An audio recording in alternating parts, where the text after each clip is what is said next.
Oh, this is just my unemployed twin. Victoria's voice dripped with mock sympathy as she introduced me to her colleagues. She tried to do some tech thing, but you know how those startups go. She laughed, pulling me closer in a way that seemed affectionate but felt like a vice grip. Don't worry, I'll always take care of my pathetic sister. My name is Sarah Mitchell, and at 29, I was standing in my parents' backyard during our annual family reunion, being paraded around by my twin sister like her personal cautionary tale, the same sister who had just been announced as the youngest vice president at Anderson and Shaw Investments, while I was supposedly living off her charity. If only they knew. Sarah's going through a rough patch, Victoria continued, addressing her boss, James Anderson, who looked at me with that particular blend of pity and dismissal I'd grown used to at these gatherings. But that's what family's for, right? I took a sip of champagne, the expensive kind Victoria had insisted on bringing to show off her recent promotion, and smiled. Not the tight, angry smile she was probably expecting, but a genuine one. Because while Victoria was busy playing the role of the successful sister, she had no idea what was really happening at her precious investment firm. You're still good to her, our mother chimed in, patting Victoria's arm. I don't know what Sarah would do without you. I watched my father beam at Victoria with undisguised pride. The golden child, the successful one. The daughter who had followed in his footsteps into finance while I had supposedly thrown my life away on computer games. That's what he called my software company when I started it 3 years ago. The company I had sold last month for $47 million. But they didn't know that yet. Nobody did, except my lawyers and the tech giant that had acquired my cybersecurity platform. The deal was still under wraps, part of a larger strategic acquisition that would be announced next quarter. I took another sip of champagne, remembering the day Victoria had helped me by offering to invest $10,000 in my startup. Consider it sisterly charity, she'd said, sliding the check across the table at our favorite childhood diner. Maybe it'll help you avoid complete failure. I had torn up the check right there. She'd been furious, not because I'd rejected her help, but because I had denied her the chance to lord it over me forever. You'll regret this, she'd snapped. When you're broke and desperate, remember who tried to help you. Now watching her work the crowd at the reunion, I thought about the email I'd received that morning from her firm's technology department. They were implementing my security software next month, a decision Victoria had championed, unaware that she was actually putting her failing sister's creation at the heart of her company's infrastructure. Sarah, honey, my mother's voice pulled me from my thoughts. Victoria mentioned she might have an entry-level position opening up in her department. Wouldn't that be wonderful? I glanced at Victoria, who smiled benevolently. Everyone starts somewhere, sis. I'd be happy to mentor you. The words hit their target. They always did with Victoria. She had perfected the art of sounding generous while twisting the knife. 29 years as twins had taught her exactly how to hurt me most effectively. Actually, I started, but Victoria quickly interrupted. Oh, James, I have to tell you about the Morrison account. She steered her boss away, cutting off any chance of me correcting her mother's assumptions. Classic Victoria. She'd been doing this since we were kids. Whenever I had news or achievements to share, she'd find a way to drown them out with her own successes. When I made the honor roll, she'd announce her selection as class president. When I won the state science fair, she'd reveal her acceptance to an elite summer program. I wandered away from the main gathering, finding a quiet spot near the old oak tree where we used to play as children. The treehouse was still there, though nobody had climbed up in years. Victoria had declared herself too sophisticated for it by age 12, but I kept going up there to code, finding peace in the solitude while she practiced her networking skills at junior country club events. Hiding from your sister's success. I turned to find my Aunt Margaret approaching, 2 glasses of wine in hand. She offered me one with a knowing look. Unlike the rest of the family, Aunt Margaret had always seen through Victoria's performance. Not hiding, I said, accepting the wine, just taking a break from being the family disappointment. She snorted. Please. I saw your presentation at the tech conference last month. Brilliant work, by the way, though I suspect our dear Victoria doesn't know about that. I nearly choked on my wine. You were there. I may be old, but I do read tech journals. When I saw your name on the speaker list, I had to see for myself. Your encryption protocol is revolutionary. She smiled at my shocked expression. What? You think because I'm your father's sister, I must be another finance drone? I laughed, really laughed, for the first time that day. Aunt Margaret, you're full of surprises. So are you, dear.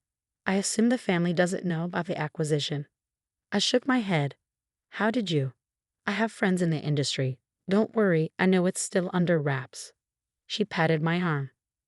But I have to ask, does Victoria know her firm just bought your software? Not yet. I couldn't help but smile. She's the one who pushed for it. Apparently, it's going to be her crowning achievement as VP, modernizing their cybersecurity infrastructure. Aunt Margaret's laugh was deliciously wicked. Oh, this is too perfect. When will they announce it? Next quarter, right after they finish implementation. And right after Victoria finishes taking all the credit for discovering this revolutionary technology, I assume. I nodded, watching Victoria hold court across the lawn. She was in her element, chest puffed up with pride, as she detailed her latest triumph to our enraptured parents. You know, Aunt Margaret said thoughtfully, your grandmother, my mother, would have loved this. She always said Victoria reminded her of your father. All flash, no substance. Dad has substance, I protested weakly. He used to. Before he got caught up in the game of appearances. Your grandmother saw it happening and tried to warn him. That's why she left her technology patents to me instead of him. He still doesn't know that half his firm's early success came from licensing fees I chose not to collect. I stared at her. What? She winked. We quiet ones have to stick together. Speaking of which, she pulled an envelope from her purse. This came to my office. I think you might want to read it before the day is over. Inside was a letter from Anderson and Shaw's board of directors, marked confidential. My hands trembled as I read it. Is this real? I whispered. Very. James Anderson may be impressed by Victoria's sales pitch about the new security system. But he's not stupid. He did his research after she presented it. Imagine his surprise when he traced the technology back to its original creator. I read the letter again. The board wasn't just implementing my software. They wanted to bring me on as their chief technology officer, overseeing the entire digital transformation of the firm. They're announcing it next week, Aunt Margaret said. I thought you might want to know before Victoria does. I folded the letter carefully, my mind racing. She's going to be furious. Oh, undoubtedly. Finding out her unemployed sister is about to become her boss? Aunt Margaret's eyes twinkled. I wouldn't miss it for the world. As if on cue, Victoria's voice carried across the lawn. Sarah, stop hiding and come celebrate my promotion properly. I slipped the letter into my pocket and squared my shoulders. Duty calls. Give her hell, dear, Aunt Margaret whispered. I made my way back to the main gathering, where Victoria was holding up her champagne glass. A toast, she announced, to family, success. And she smiled at me with artificial sweetness, helping those less fortunate find their way. The crowd raised their glasses. I raised mine too, catching James Anderson's eye across the circle. He gave me the slightest nod, and I had to bite back a smile. Speaking of finding your way, Victoria continued, slipping an arm around my shoulders, I have wonderful news. Sarah, I've convinced the HR department to create a special position for you. Nothing too challenging, of course, but it's a start. Our mother clasped her hands together in delight.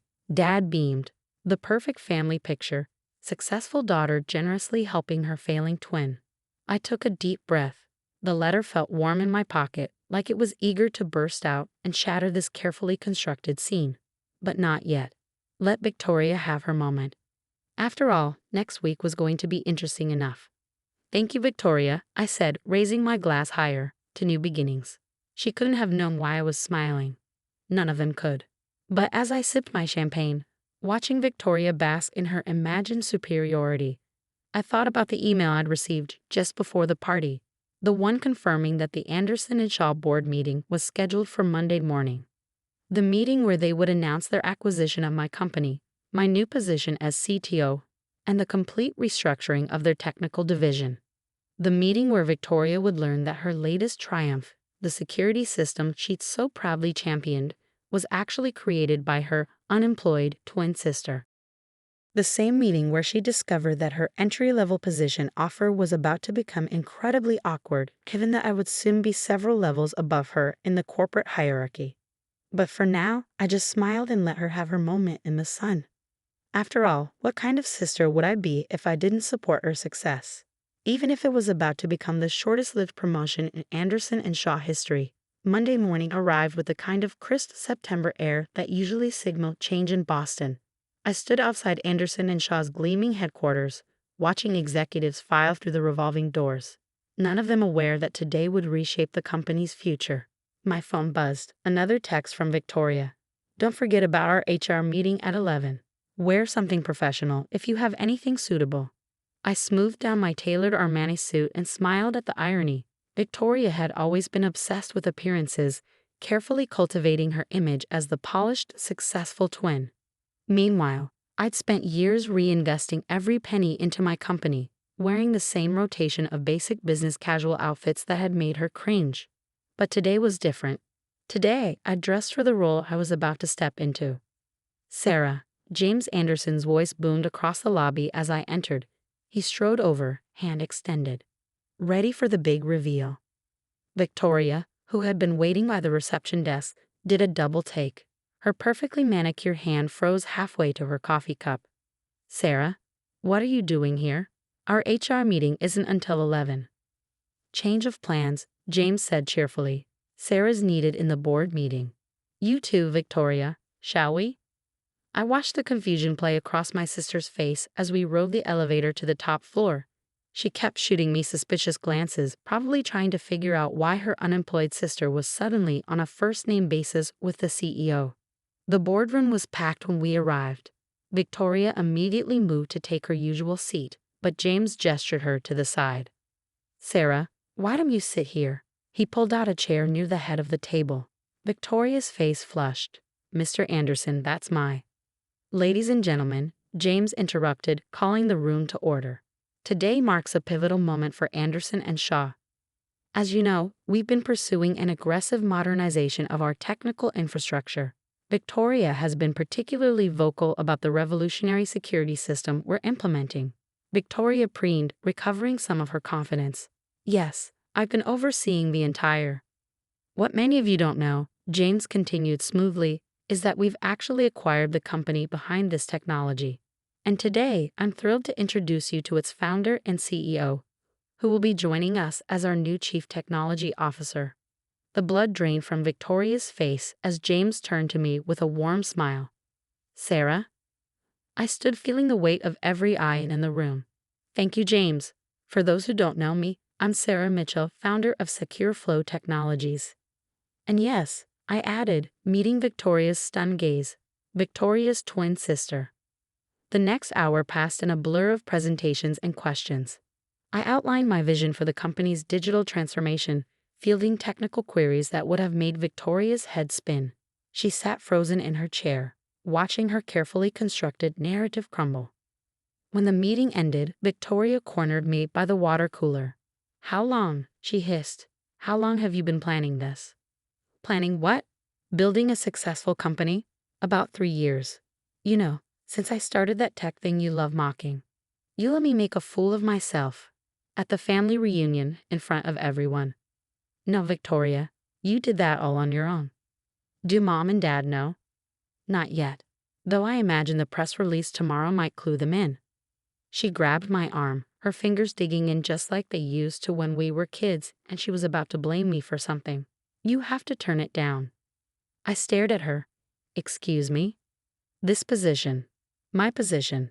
I'm VP of Strategic Development. I can't report to my little sister. First of all, you're 3 minutes older than me, and second, I gently removed her hand from my arm.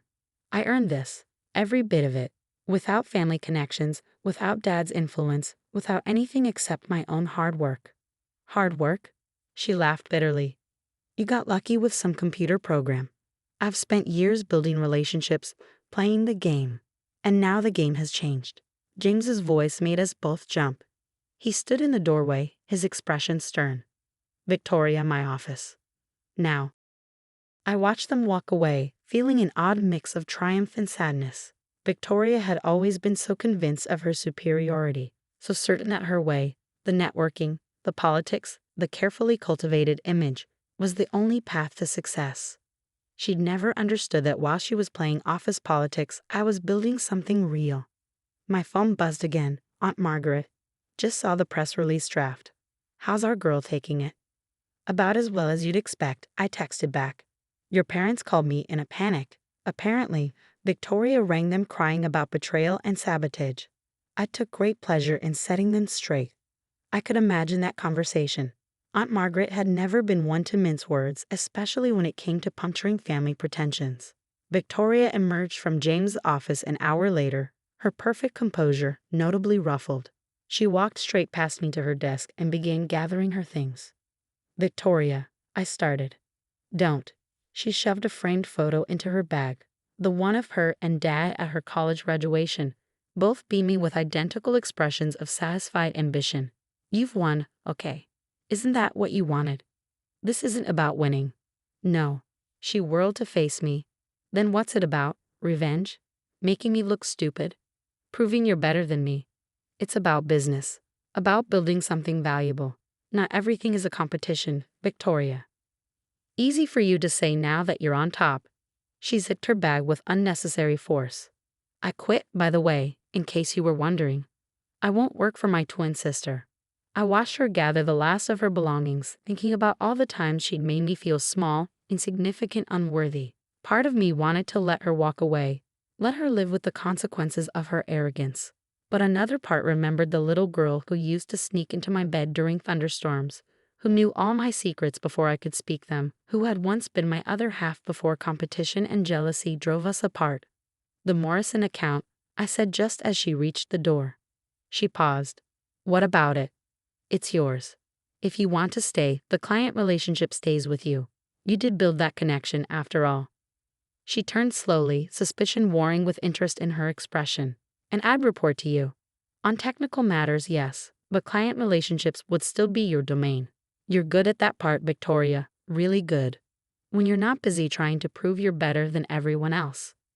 For a moment, I saw a flicker of the old Victoria, the one who used to share her dessert with me, who'd hold my hand on the first day of school, who knew how to be a sister instead of a rival. I'll think about it, she said finally. That's all I'm asking. After she left, I sat at my new desk, looking out over the Boston skyline. My phone was full of messages. Congratulations, surprise responses, a typically cryptic text from Dad asking if we could discuss this situation over dinner. But the message that caught my eye was from Mom. I'm sorry. For not seeing, for not believing. Can we talk? I picked up my phone and typed a reply. Dinner tomorrow?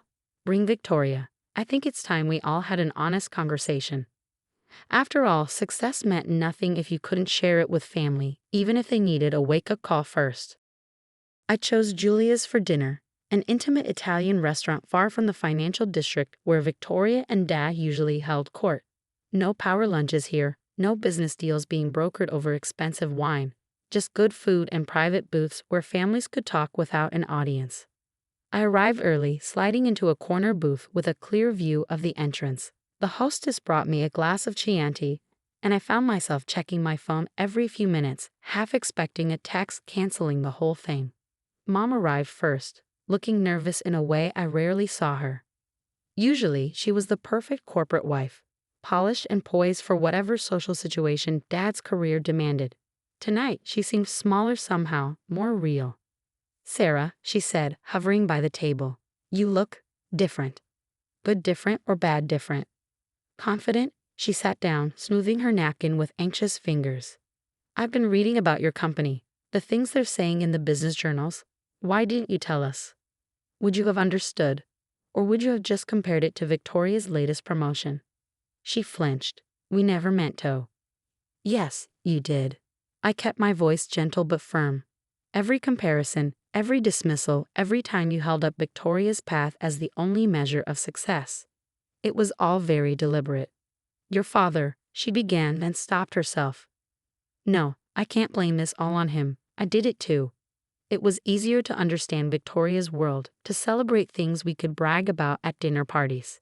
Technology, computers, it all seemed so abstract. Until it made me a millionaire. She had the grace to look ashamed. Until we realized how wrong we'd been.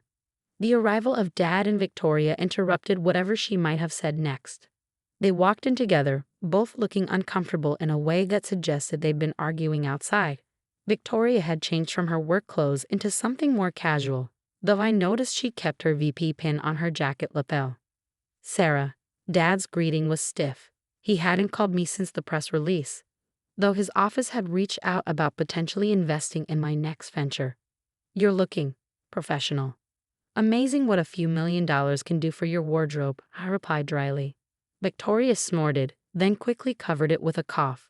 For a moment, I caught a glimpse of the sister who used to share my sense of humor, who could always see through Dad's corporate facade. We ordered drinks, then sat in awkward silence until the waiter brought bread. Mom kept glancing between Victoria and me like she was watching a tennis match, waiting to see who would serve first. So, Dad finally said, his business voice in full effect, "I assume you called this dinner to discuss the situation at Anderson and Shaw." Actually, I called it to discuss our situation. I met his gaze steadily. The company is just a symptom of a much bigger problem. I don't see any problem, he replied. You've achieved success in your field. We're very proud.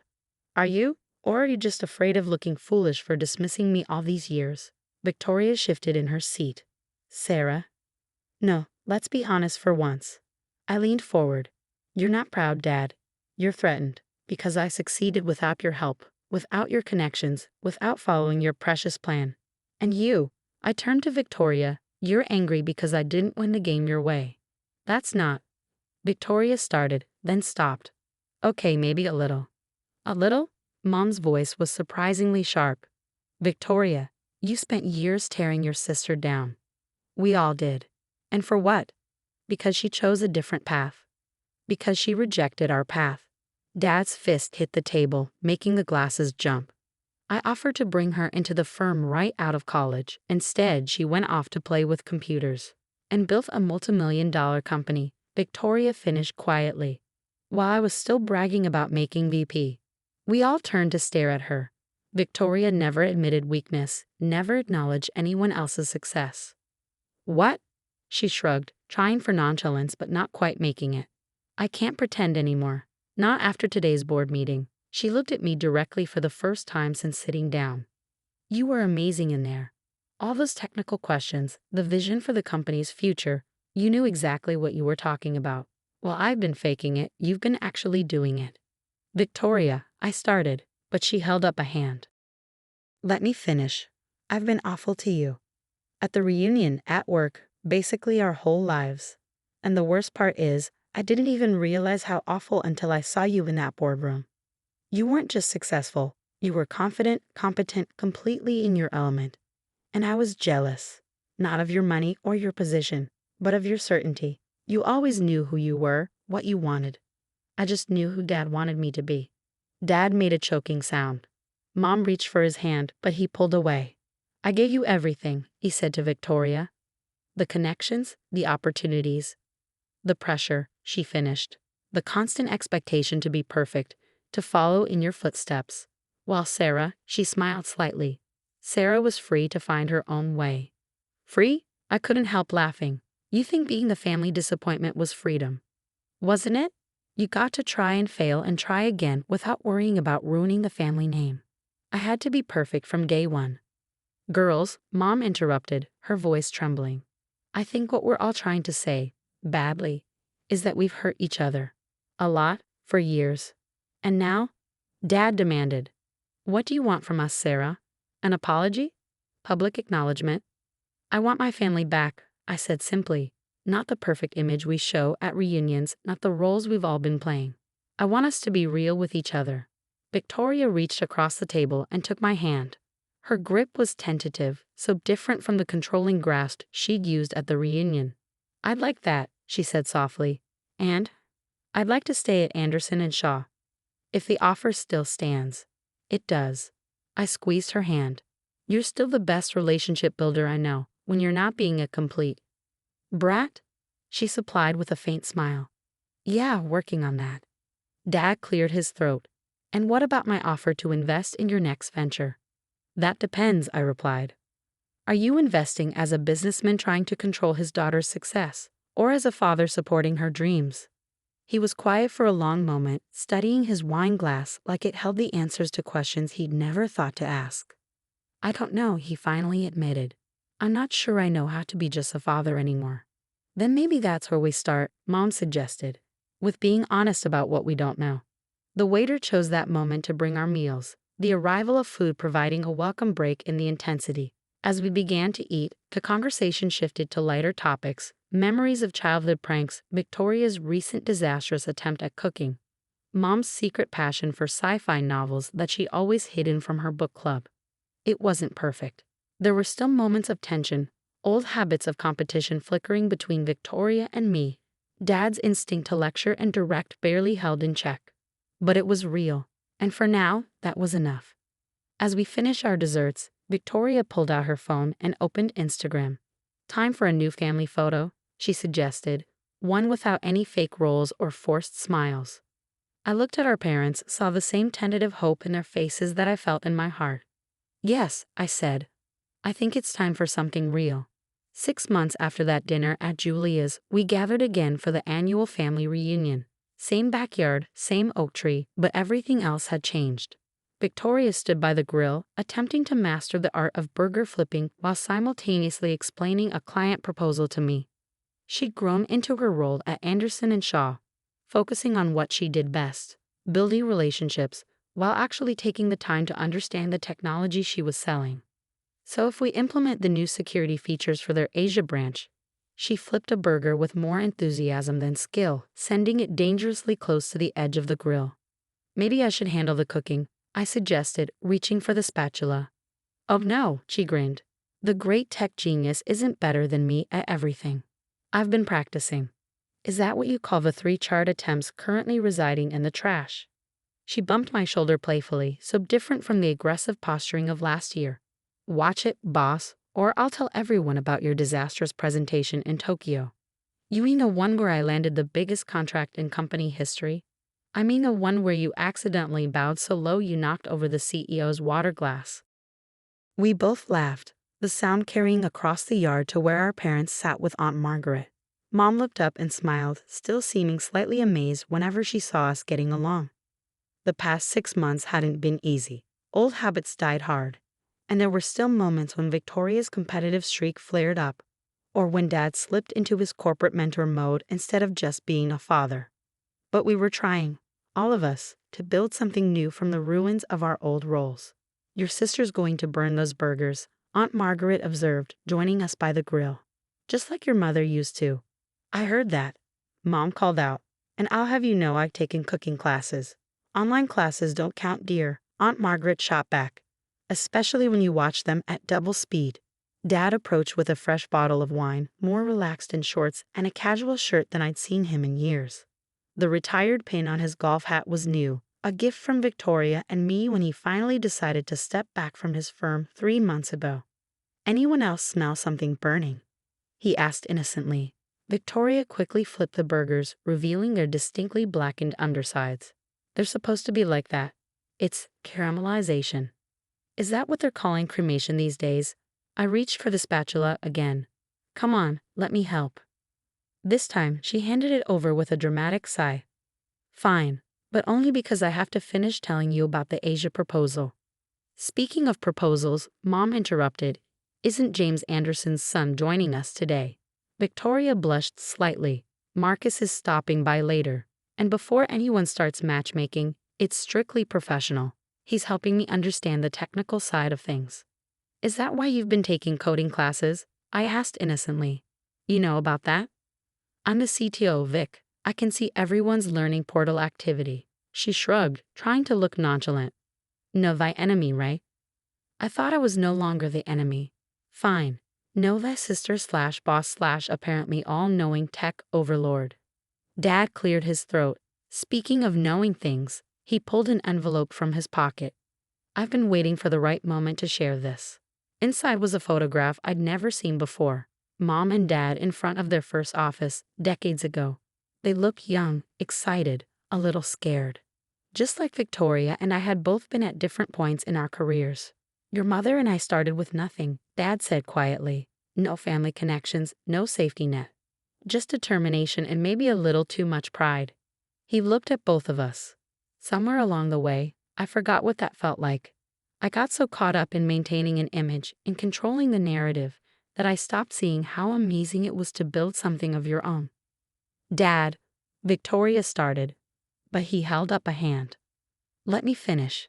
Sarah, watching you build your company, seeing you succeed on your own terms, it reminded me of who I used to be.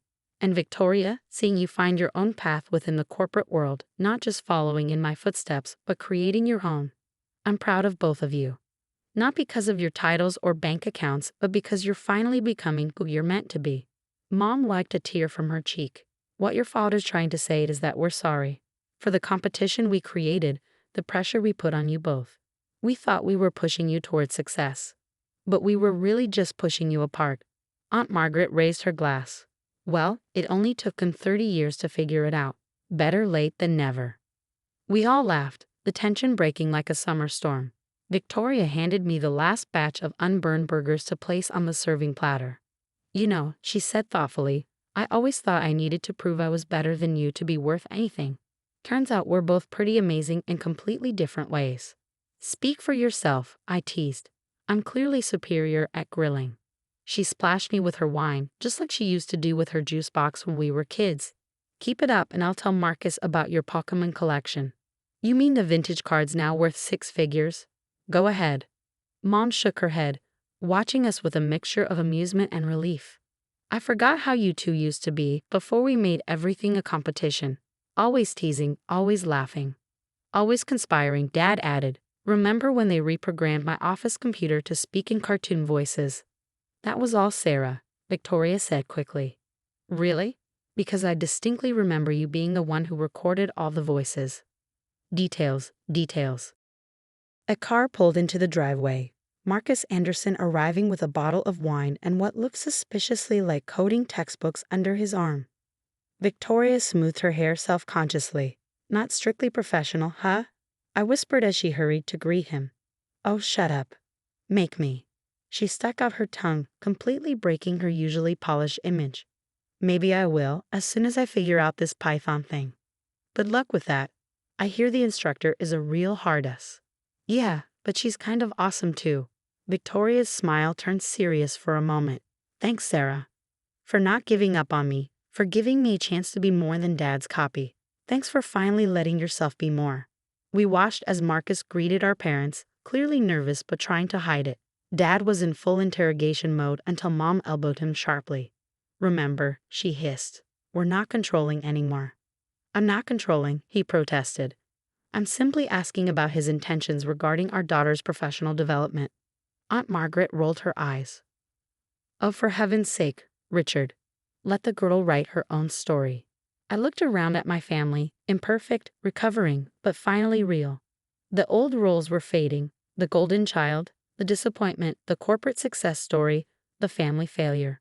In their place were just people trying their best to understand each other. Victoria caught my eye and smiled, a genuine smile without any of the old competition or resentment. I smiled back, remembering all the years we'd wasted trying to prove we were better than each other, when we could have been helping each other be better all along. Hey, she called out, who wants to hear about the time Sarah tried to debug a server while having wisdom teeth surgery? Only if we can also talk about your first attempt at coding, Ms. I'll just delete the entire database. She laughed, the sound pure and free. Deal. But first, can you help me rescue these burgers? Always, I said, joining her at the grill. That's what sisters are for. And finally, after all these years, we both knew exactly what that meant.